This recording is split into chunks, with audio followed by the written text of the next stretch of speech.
Young Life loves kids.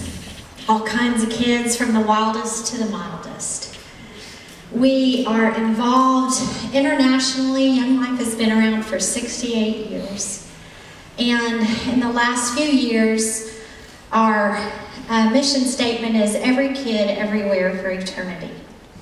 And Young Life has expanded into loving kids with disabilities, loving and sharing the gospel of Jesus Christ with children, mothers, teen moms. Young Life has expanded into the middle schools, and that's called Wildlife.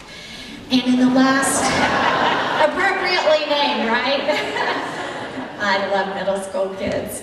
And then we also, in the last few years, have gone into the college campuses, and that's called College Life. My job here in North Carolina is to supervise, train, and start Young Life in communities across our state. But really what we're doing is we want to get folks, teens that don't know Jesus Christ, face to face with them. Because if you see him face to face, you'll fall in love with him. You can't resist. And so our job as staff and volunteers, and we're primarily a volunteer organization, is to pave the way, is to get the obstacles out of there so kids can see Jesus. And we go to the high schools. 68 years ago, Jim Rayburn, who was our founder, was hired by a church to love on kids. And he had programs, but most of the kids didn't come. The church was across the street from a high school. And there were a bunch of women praying, and Jim thought, I'm going to do what Jesus did.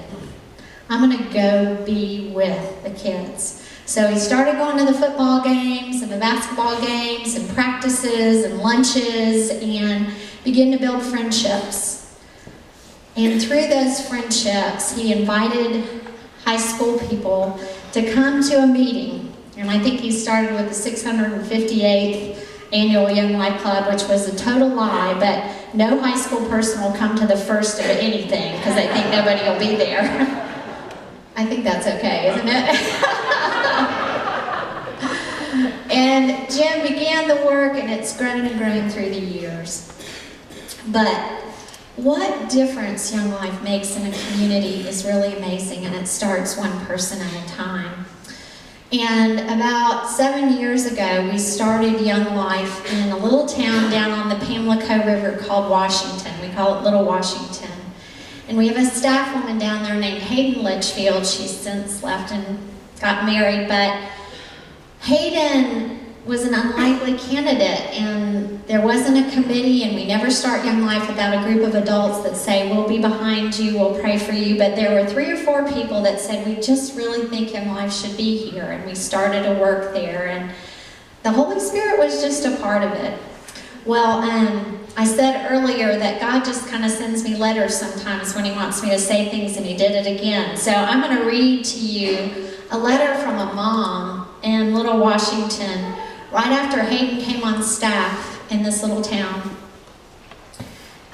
There was a horrible accident. Family was on their way back from an NC State game. Drunk driver hit their car and killed one of their sons. They had 3 children. Horrible, horrible thing. We were having a staff conference. Hayden called and said, what should I do, Lynn? And I said, you should stay. You need to be there with kids. Just be there, the ministry of presence. And this is the mother of the young man that died that wrote me. When Patrick died, August 30th, 2003, our local Young Life was still in its infancy. They had a visitation at the church, and over 1,500 people came. I wasn't sure that, I think it probably was everyone in town. Emily and Kyle, their other children that survived, were both nursing physical and emotional injuries. We came home, and all my daughter Emily wanted to do was go to her room and be alone. Hayden, the Young Life staff person, had asked if it was okay to hold a candlelight vigil in our yard for the untold number of teens desperately seeking some peace. As I tried to settle Emily in bed, we heard music. Hundreds of kids had gathered in our yard with candles lit, singing praise songs. Emily said, Mom, I want to go down and be with them. We joined them, Emily in a wheelchair, And I knew that at that point, Patrick's death would bring kids to Christ, and it did. During the next 2 years, in our small town, we buried more than 5 teenagers. And the Lord provided for those of us left, especially the youth, Hayden and Young Life. Emily's walk with God was solidified through her brother's death. She told me at one time that it was at Windy Gap, a Young Life camp up in the mountains around Asheville, is where she made Jesus her best friend. Young Life is there through men and women like y'all, all ages, not so young, but I'm still alive. And we're out there just building friendships with teenagers so they can come face to face with Jesus Christ and make a decision about following him. Thank you, thank you, thank you for supporting this ministry for years. We appreciate it so much.